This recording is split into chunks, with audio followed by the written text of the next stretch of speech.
because the people claiming that he was somehow putting himself and his family in danger by repeating some of the statistics or repeating some of the events that were first reported in 2013 find themselves today, I wonder whether they realise it themselves, find themselves today in precisely the position that they accused him of being.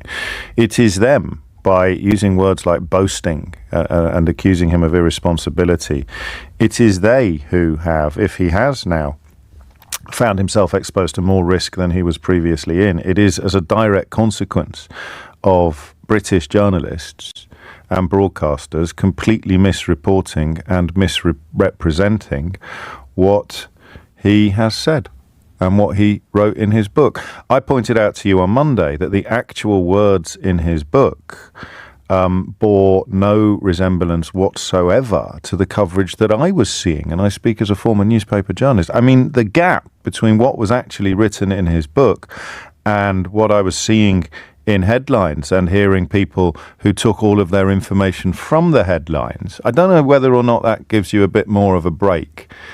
If you're simply responding to what's in the headlines and talking about it on the television or the radio, are you less culpable? Are you less corrupt than people who are actually writing the headlines, people who are actually writing the stories, based, of course, on translations from the accidentally, prematurely released Spanish edition? So, there was absolutely nothing to stop anybody getting their hands on the Spanish edition and reporting the full context of what he said about killing 25 Taliban. Absolutely nothing at all to prevent people from doing that. But they chose not to, and they chose not to for three reasons. Reason number one, they didn't care what had actually been written.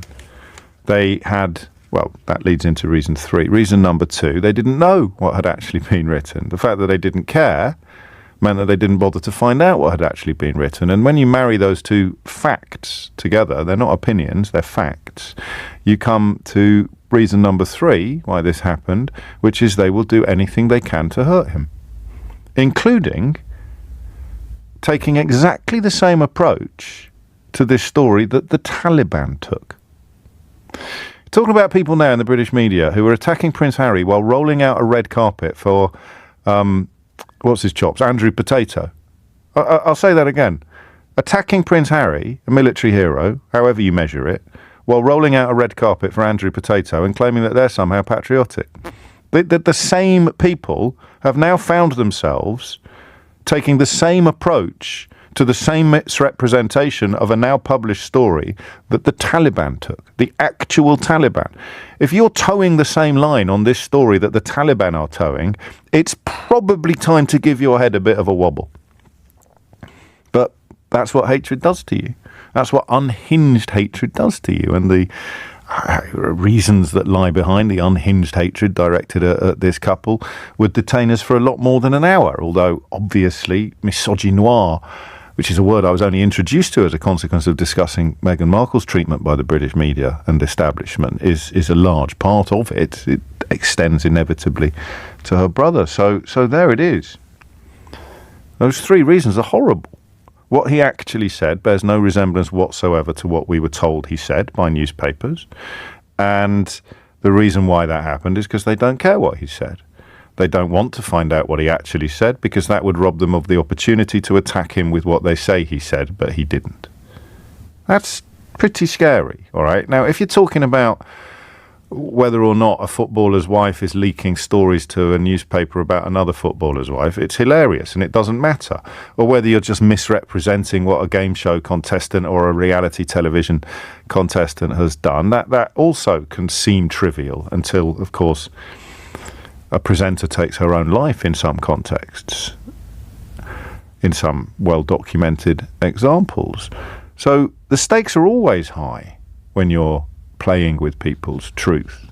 But when you're actually taking the same line as the Taliban on a misrepresentation of what a British military hero said, you're scum. That's not a word I use very often. But you are. It's unthinkable to me that you could have woken up this morning and found yourself on the same side of the fence on how this story has been treated and reported. I am not for a moment suggesting that you would agree with the Taliban about anything else, because I don't know you. But you've rolled out a red carpet for Andrew Potato while attacking Prince Harry, so we're going to disagree about quite a lot of things. And here's a big one. If you woke up this morning and found yourself on the same side of the fence as the Taliban when it comes to the misreporting and misrepresentation of a story so easy to establish that you only have to read a book that has just become the best-selling non-fiction book in history, you need help, don't you? But you're not going to realise you need help, because every time you turn the telly on or flick on the radio or open up a newspaper, loads of people agree with you. And a quick word about some of the military experts used to support the misrepresentation of the story. It's funny because we never get the opportunity to talk to military experts about how the media works. Some of them know, some of them exploit it, some of them are just as cynical as the people that pay them to come on their programs or to contribute to their newspaper articles. But what actually happens is that they get a call from someone who's telling them what Harry has said. So they'll read a couple of lines and they'll say he's boasting, which is, what do you think about Prince Harry boasting about killing Taliban, calling them chess pieces? He did use that description, but he used it in much more complicated context. So these people who I'm not defending them because they should know better, but if I rang you up as a national journalist and said, I've got a great story about Keith stealing mince pies from Santa's grotto at the children's home just before Christmas, what do you think about that? You would say to me, well, Keith is absolutely reprehensible, those poor little children.